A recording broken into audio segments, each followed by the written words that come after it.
రెండో ఆరోపణ, గ్రూప్ 1 ఎవాల్యుయేషన్కు సంబంధించి హాయ్లాండ్లో ఏదో జరిగిపోయింది, అదే పనిగా ఒక అబద్ధాన్ని పదే పదే ప్రచారం చేస్తూ ఉన్నారు. ఇది హాయ్లాండ్ అంట, ఆ హాయ్లాండ్లో ఏదేదో జరిగిపోయిందని పదే పదే ప్రచారం చేస్తూ ఉన్నారు. ఈ రెండో ఆరోపణ, హాయ్లాండ్లో జరిగిన ప్రక్రియకి ఫైనల్ ఎవాల్యుయేషన్ అండ్ సెలెక్షన్కి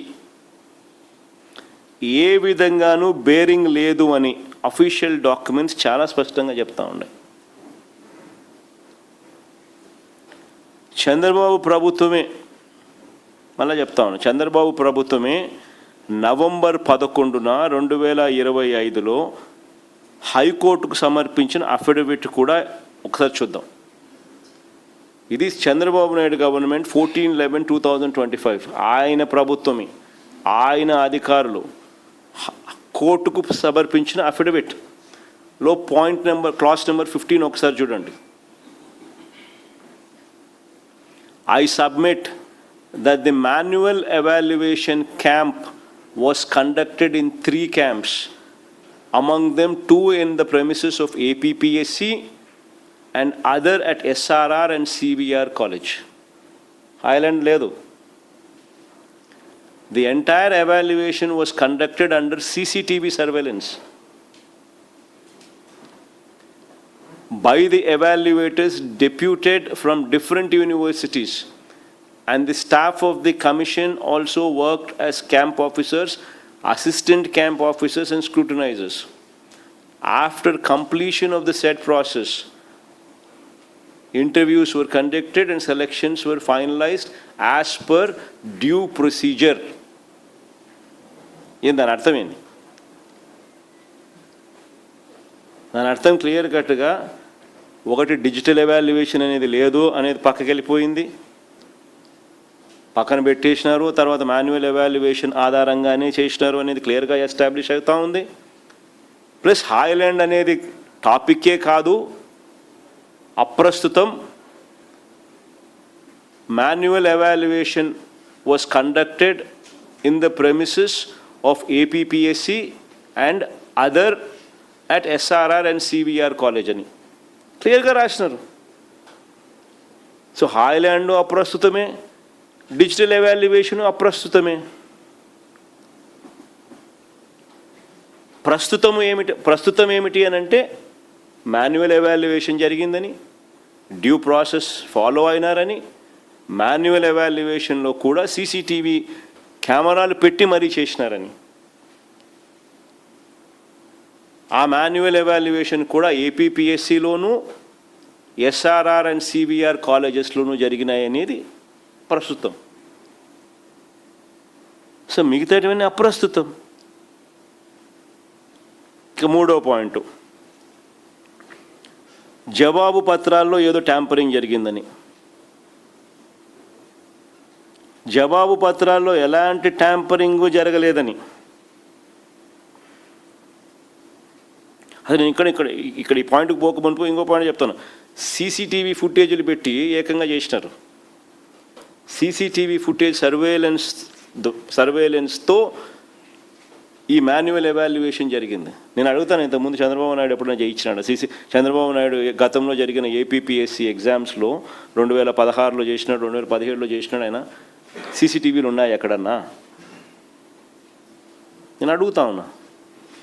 అంటే ఏ స్టేజ్కు వీళ్ళు పోయి ఎంత బాగా చేసినా కూడా గౌతమ్ సవాంగ్ అనే వ్యక్తి చాలా ఎఫిషియెంట్ పర్సన్.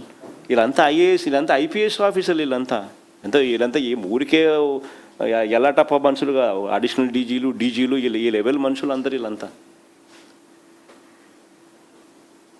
అంటే ఒక ప్రాసెస్ను ఇంకా స్ట్రీమ్లైన్ చేయడం కోసం గతంలో చెయ్యని విధంగా వీళ్ళు ఇంకా ఫోకస్డ్గా చేసినారు.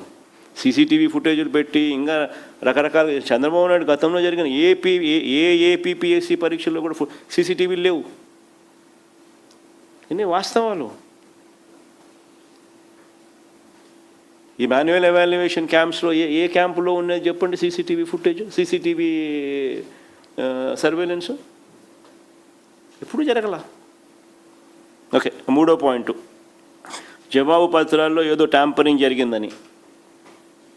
జవాబు పత్రాల్లో ఎలాంటి ట్యాంపరింగు జరగలేదని, అవి చెక్కు చెదరకుండా ఉన్నాయని ఫోరెన్సిక్ ఆడిట్లో అది తేలింది అని స్వయంగా సిట్ రిపోర్ట్లో చెప్పిన తర్వాత కూడా ఈ విషయ ప్రచారం చేస్తా ఉన్నాను. ఇది వాళ్ళ సిట్ రిపోర్ట్.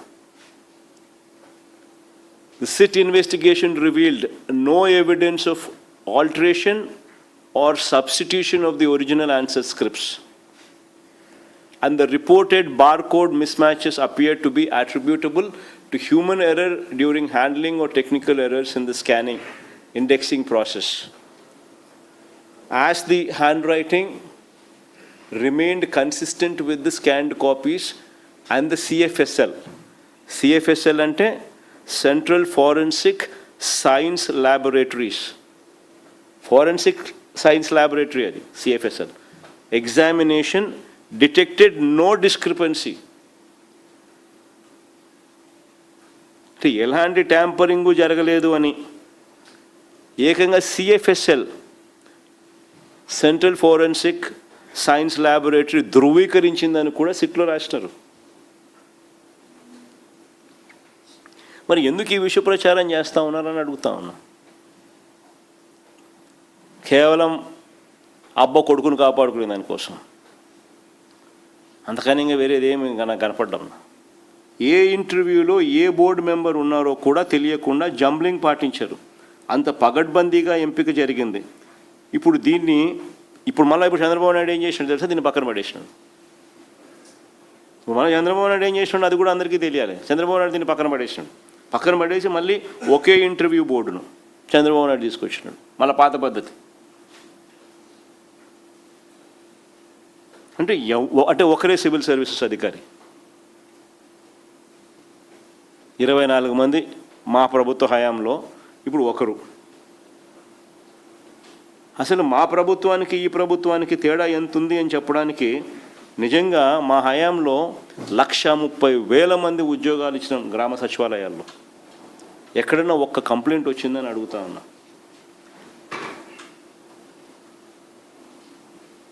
ఎప్పుడైనా కంప్లైంట్ వచ్చిందని 130,000 ఉద్యోగాలు గ్రామ సచివాలయాల్లో మేము ఇచ్చినాం. చిత్తశుద్ధి, ట్రాన్స్పరెన్సీ అంటే అది. ఇక్కడ చూస్తే 372 మందికి వీళ్ళే జీవోలు ఇచ్చి, వీళ్ళ ఎమ్మెల్యేల సర్టిఫికెట్లు ఇచ్చి, వీళ్ళ ఎంపీలే సర్టిఫికెట్లు ధృవీకరించి ఇష్టం వచ్చినట్టుగా ఏ ఎగ్జామ్ లేకుండా ఉద్యోగాలు ఇచ్చుకుంటూ స్కాములు చేస్తూ ఉన్నారు. 130,000 ఉద్యోగాలు గ్రామ సచివాలయాలు మేము ఇచ్చినాం. ఒక ఆరోపణ వచ్చిందా? వైఎస్ఆర్సీపీ ప్రభుత్వ హయాంలో ఏపీపీఎస్సీ ద్వారా 78 నోటిఫికేషన్లు ఇచ్చి 6,296 పోస్టులు భర్తీ చేసినాం.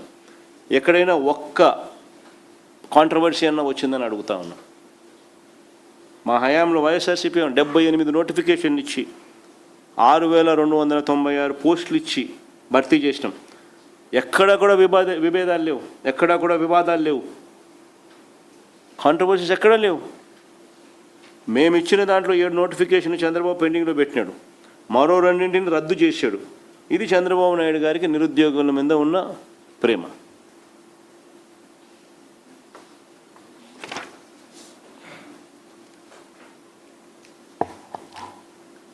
ఆశ్చర్యం లేదు సార్, చంద్రబాబు నాయుడు ఆరోపణలు నిజంగా చూస్తూ ఉంటే ఒక్కొక్కసారి. ఇంకోటి అంటాడు, కొంతమంది ఎవాల్యుయేటర్స్, 7th పాయింట్, కొంతమంది ఎవాల్యుయేటర్స్ సెల్ ఫోన్లో మాట్లాడారంట.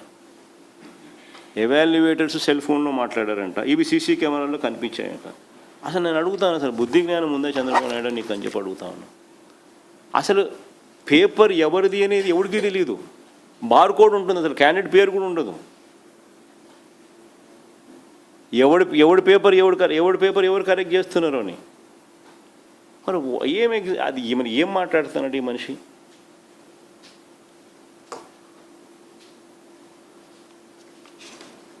పైగా సీసీ కెమెరాలు కూడా ఉన్నాయి. మళ్ళీ అలా ఫోన్లలో మాట్లాడిన వారిని విచారించారు కదా, మళ్ళీ అడుగుతాను అది కూడా. ఫోన్లో మాట్లాడినానంటాడు కదా, సీసీ కెమెరాలో కనిపించినాయి కాబట్టి నువ్వు అడుగుతావు. నువ్వు మన వాళ్ళని విచారించినారు కదా, ఏం జరిగింది?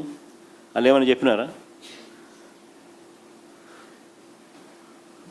అసలు బార్ కోడ్ ఉంటుంది, అసలు ఎవడిదో ఎవడి పేపర్ ఎవడికి తెలియదు. పైగా సీసీ కెమెరాలు. వక్రీకరణకైనా హద్దు పొద్దు అనేది ఎక్కడైనా ఉండాలా? నేను చంద్రబాబు నాయుడు గారిని గట్టిగా అడుగుతాను. చంద్రబాబు నాయుడు గారు, నువ్వు నీ కొడుకు ఇద్దరికి సవాల్ విసురుతాను.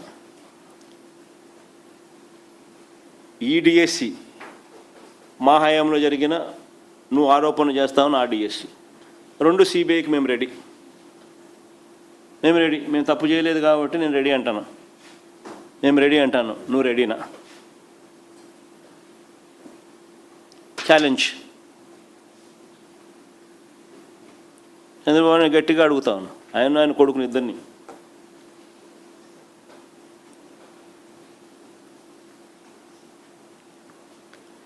డిఎస్సి 2025 పైనే కాదు, 2018 గ్రూప్ 1 నోటిఫికేషన్ మీద కూడా సిబిఐ ఎంక్వైరీకి మేము రెడీ. మేము తప్పు చేయలేదు కాబట్టి తలెత్తుకొని గట్టిగా అడుగుతున్నాం, నువ్వు రెడీనా అని అడుగుతాను. రెడీ అయితే వెంటనే లెటర్ రాసి